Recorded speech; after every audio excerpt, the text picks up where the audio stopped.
even in the Cold War era, we've still got thousands of nuclear weapons. The Russians have thousands of nuclear weapons. Right now, we're on better terms, certainly, than we were with the Soviets, but history, is nothing if not change, and there's nothing to say that 10 or 20 years down the road there could be another crisis, and if we're still armed to the teeth and they're armed to the teeth, then the very real potential exists for nuclear annihilation. It's not a history lesson. It's current. It's with us. Of course, we're going to get into a lot of specific instances that are covered in your book. The one I want to start with is what's known as the 1975 overflights, and this is a series of events along the U.S.-Canadian border where these northern tier American missile bases were visited, one right after another. And I remember the first time I heard about it, it was an article in the Washington Post. They had somehow acquired these documents, maybe through the Freedom of Information Act, and the story was out there. It made a minor rumble for a while, and then poof, it's gone. Would you give us that story, recap what happened, the series of events, and sort of give the listeners an idea what we're dealing with here? Sure. Basically, chronologically, I think in early 1977, a Defense Intelligence Agency analyst, whose identity I know but I won't mention, leaked some documents relating to these UFO overflights, not only of missile bases, but B-52 bomber bases at Wirt Smith Air Force Base in Michigan and Loring Air Force Base, Maine, in addition to Malmstrom Air Force Base, Montana, and Minot in North Dakota, the last two bases being ICBM bases. In any case, this series of papers were leaked to NICAP, which was still in effect at the time, the National Investigations Committee of Aerial Phenomena.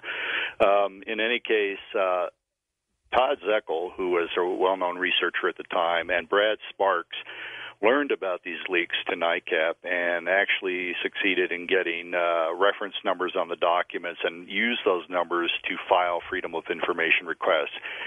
Subsequent to that, the Air Force released highly edited NORAD logs dealing with this activity, and one of them just deals with, I've reproduced it in my book in its entirety, but it just case by case, moment by moment, you have UFOs, which are described as disc-shaped, flying and hovering over ICBM sites, Minuteman missile sites at Malmstrom Air Force Base.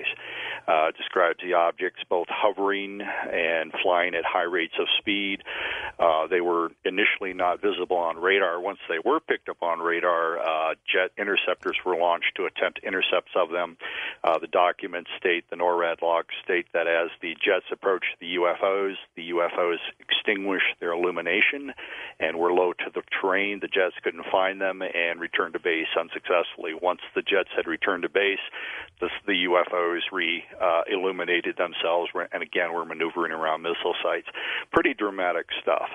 And at the same time, at Loring Air Force Base, for example, in Maine, which was a B-52 bomber base at the time, the documents describe objects hovering over what are called WSAs, weapons storage areas, where nuclear bombs were stored. The same thing happened at Wirt Smith Air Force Base in Michigan. And on two occasions, you had personnel on the ground, security personnel approaching the UFO, at which point it races away at a high rate of speed.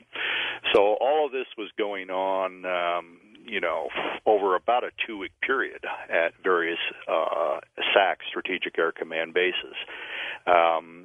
So that's the type of thing that has happened when my father was stationed at Malmstrom Air Force Base in 66, 67. There were even a more dramatic incident involving shutdown of entire flights of 10 missiles on two separate occasions in March of 1967. And there have been subsequent events in the 80s and even 90s of UFO activity at ICBM sites. Probably the best well-known are these 1975 overflights.